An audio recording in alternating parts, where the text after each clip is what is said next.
It's a long, dusty ride across the plains of Moab, the dry land east of the Dead Sea in modern day Jordan, the kind of journey that wears down a man's patience. Riding along that road is a man named Balaam. He's a prophet, or at least a man who's managed to build himself a heavy spiritual reputation, and he's heading toward what you might call the payday of a lifetime. His mission is simple enough, if a bit grim. He's been hired by a desperate king to lay a curse on the Israelites. But for a man whose entire livelihood depends on seeing into the spiritual realm, Balaam is entirely blind to the reality standing right in front of him in the dirt path. 3 separate times, his donkey suddenly swerves out of the way or stops. Once it veers out into a field. The next time it scrapes right up against a stone wall, crushing Balaam's foot in the process. And in the third time, it stops right in the path. Each time, Balaam does exactly what a prideful, arrogant, angry man does when he's resisted. He beats the animal. He beats it in a blind rage, completely ignorant of the fact that the donkey is the only one in this caravan which has any sense at all. What Balaam doesn't see is a terrifying figure standing dead in the middle of the road, holding a drawn sword. Then the climax of this whole absurd ordeal happens. The donkey begins to speak. They actually have a brief conversation right there in the road. And in the King James, it says it this way. It says, "And the Lord opened the mouth of the ass, and she said unto Balaam, What have I done unto thee, that thou hast smitten me these 3 times? And Balaam said to the ass, Because thou hast mocked me. I would there were a sword in mine hand, for now would I kill thee." Now, I'll tell you, if you ever find yourself out in the heat of the day, answering a donkey like it's just another traveler on the road, you've probably already lost the plot. And you ought to stop right there. And here's a quick proverb for you: you never argue with an ass. But it's only after this bizarre exchange that Balaam's eyes are finally opened. He sees the angel of the Lord standing there to stop him. Now, if you're into this kind of thing, you're a person who likes uncovering the hidden treasures of Scripture, like we're doing today with this particular study, I'd like for you to consider joining my channel membership as a way of supporting me and getting access to more information, or signing up for my email newsletter for one of the paid ones on Substack. This is, with either option, you'll get insider information, deep dives into niche biblical topics, and you'll learn what often gets skipped in the typical Bible studies. Plus, in both cases, or either case, you get a warm, fuzzy feeling from supporting this ministry. Now, let's get back to the theology that's truly fascinating about this story. It's where we leave the dirt road behind and we get a hard look at how the spiritual world actually operates. In the original Hebrew of this passage, the text describes this encounter in a way that ought to make us sit up and pay attention. It says that the angel of the Lord stood in the road as a Satan. The King James puts it this way in Numbers 22, verse 22. It says, "And the angel of the Lord stood in the way for an adversary against him." Now, stay with me for just a second here. When we hear that word, Satan, we immediately picture a red beast with horns and a pitchfork, like maybe something out of the Middle Ages that was meant to scare little children. But in the ancient Hebrew, Satan isn't a proper name, it's a noun. It means an adversary or a challenger, and in other cases, it's also meant the accuser. In that moment on the road with Balaam, standing as an adversary, the angel of the Lord and the Satan are exactly the same spiritual being doing the same thing. So, this puts us in a unique position. If the most prominent, revered hero of the Old Testament, and I'm talking about the angel of the Lord, not like Samson or Moses or something, if that angel of the Lord can act as a Satan, then we have to rethink some of how we read the Bible. We have to stop looking at these titles as proper names for single beings and start looking at them as roles, their functions within a diverse, organized, divine administration. Now, if we're going to understand how this divine administration operates, we have to look closer at the title for Satan and the angel of the Lord. But we're going to deal with Satan first to lay a little bit of a foundation. In the Hebrew Bible, the term we're dealing with is almost always Hasatan, the adversary. It's a title, plain and simple. It carries the exact same weight as calling a man the prosecutor or the inspector general in a modern government today. You see this dynamic laid out as clear as day when you read the opening scenes of the book of Job. When the Satan shows up there in chapters 1 and 2, he isn't a cosmic rebel kicking the doors down or breaking the locks to get into heaven's throne room. He's a member of the divine council there. He's one of the sons of God, the Bene Ha Elohim. And he's simply arriving for what looks like a staff meeting, like he's welcome.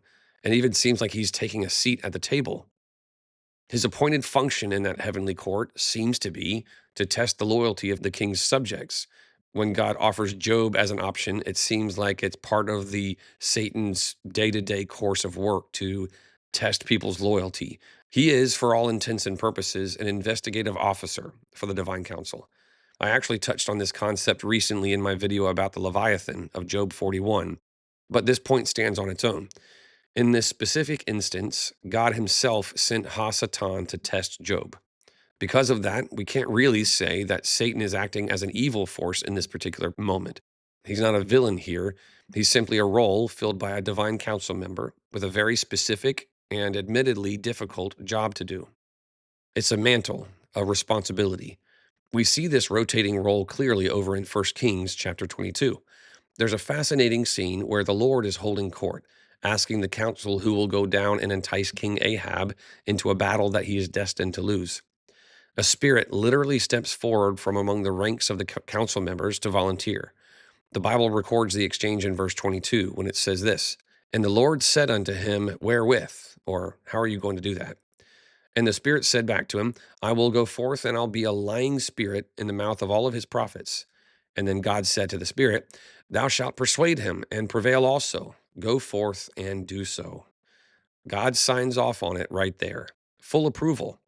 This is proof that acting as an adversary is a functional office within God's divine administration. Different members of the spiritual realm might wear that hat depending on the mission at hand.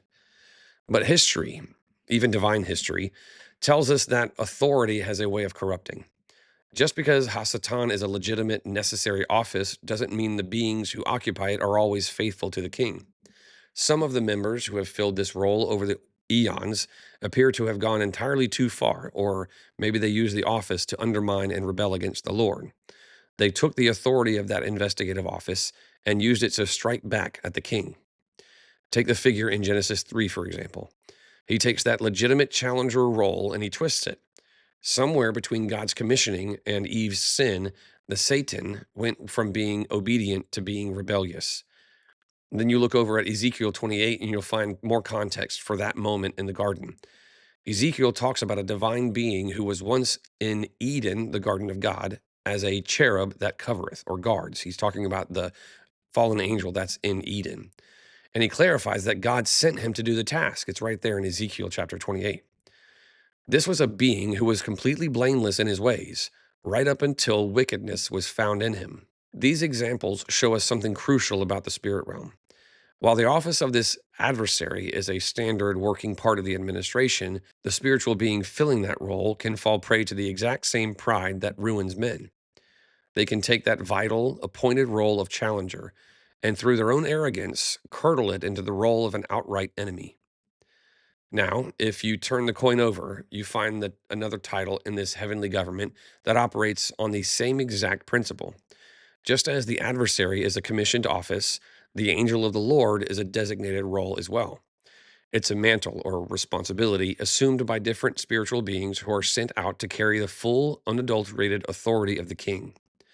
To really grasp how this works, you have to understand an ancient legal concept called shaliach principle. It's the old law of agency, and it basically boils down to this idea. A man's agent is as the man himself. When a spiritual being steps into the role of the angel of the Lord, they aren't just delivering a letter. They carry the weight and the authority and even the voice of the king. Crucially, this isn't a job that is exclusively handed off to subordinates. Frequently, the king himself, God, whether that's the full person of the Godhead or maybe what theologians might call the pre-incarnate Christ, steps into time and space to personally execute the duties of the office. And so we see sometimes it's an agent of God and sometimes it is God himself. A good example would be the burning bush in Exodus chapter 3. The text clearly states that the angel of the Lord appeared to Moses in the flame. But as that conversation gets going and the speaker is identified directly as Yahweh or Elohim, He demands Moses takes off of his shoes because he's standing on holy ground. You see the same exact thing over in Joshua 5. Right before the siege of Jericho, Joshua meets a terrifying figure with a drawn sword. It sounds a bit like Balaam on the road to Moab, a opposing figure, the angel of the Lord with a sword drawn. This figure identifies himself as the commander of the army of the Lord. Joshua falls flat on his face and worships him. Now, any loyal, created angel in the Bible will stop you dead in your tracks if you try to worship them. But this commander doesn't. He accepts the worship and tells Joshua to take off his sandals, mirroring that presence of God at the burning bush. In this case, the king himself was present.